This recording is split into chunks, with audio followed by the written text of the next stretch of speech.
Alright, so as you all know, Esham dropped his Death of an Indie label last week, all 5 parts, and um, very, not disappointing, but very sad, I guess.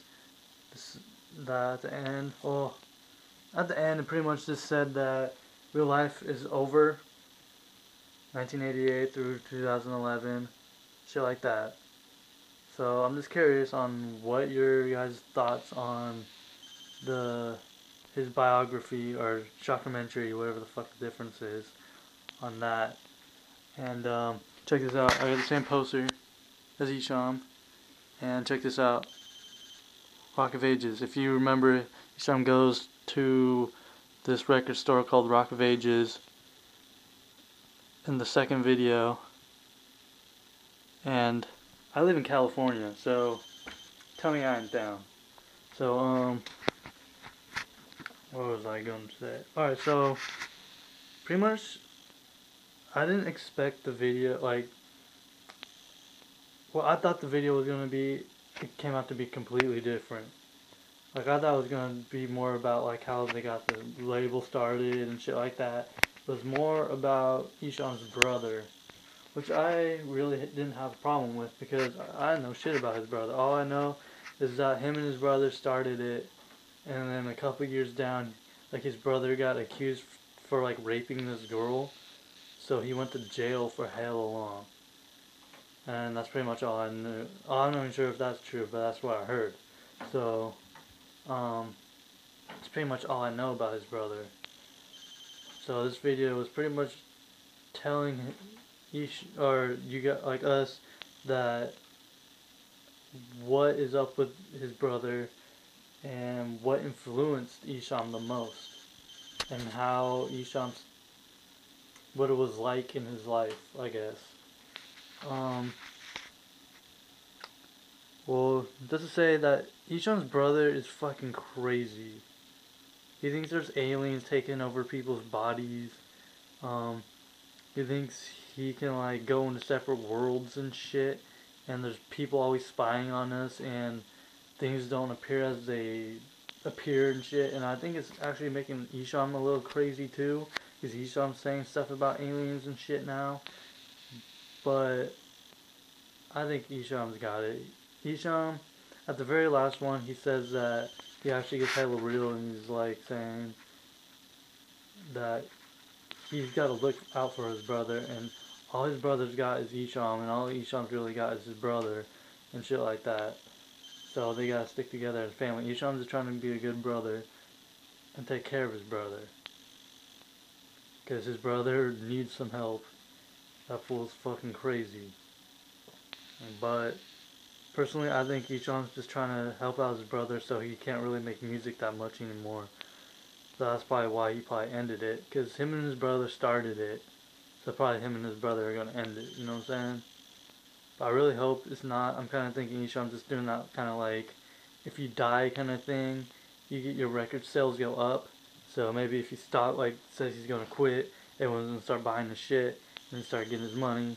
You know how, I don't know. That's what my opinion is. I think he'll be back because Isham has made music since he's been. Isham's been making music since he's 16. He's like 40 now. It's what he does. Like, I understand what he's saying when he's all like, if he does stop making music, people will be running up and like, oh, where's my medicine, and bugging him and shit.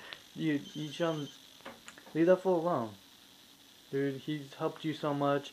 He wants to do his own thing. Let him do his own thing. You know what I'm saying? But it's very sad that he's gonna, if he is really quit rapping. He didn't say he was gonna quit rapping. He just said the record label was over. He's still got AKNU Media. I don't know what the hell that even stands for, but it's on everything he does now. So I'm thinking he's more going towards that now than real life. Because he doesn't really talk about real life that much anymore.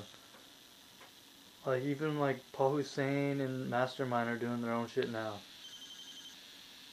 So, I don't know.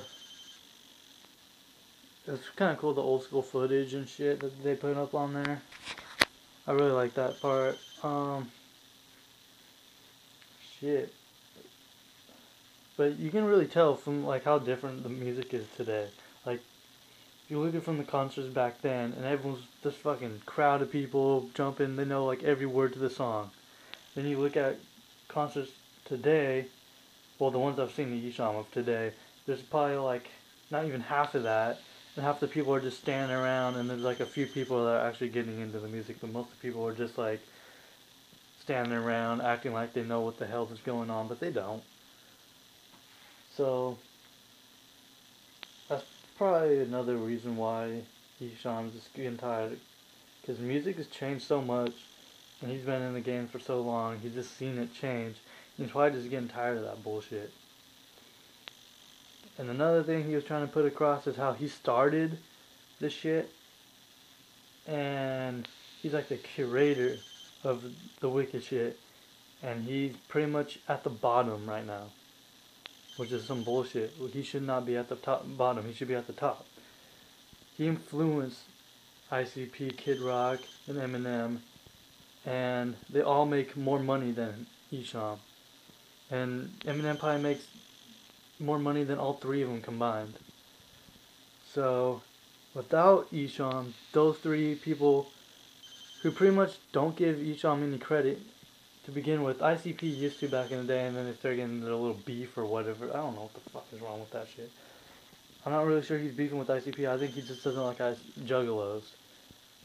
My personal thought. And, actually, no, I take that back, because he dissing on Twisted the other day. So, I don't know, I think he's just fucking pissed off. Like, yeah, alright, so you be in his shoes, you make something great, and people steal it, and they make more money than you, and you're just looked on upon as just a normal rapper dude, even though you're the one who started it.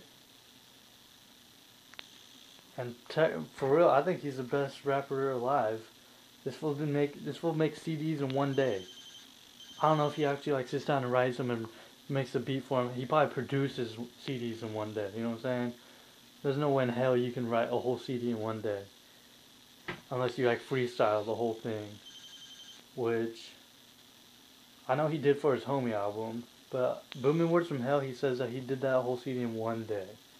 I have a hard time believing that, but it's fucking Esham, so I'm gonna believe him.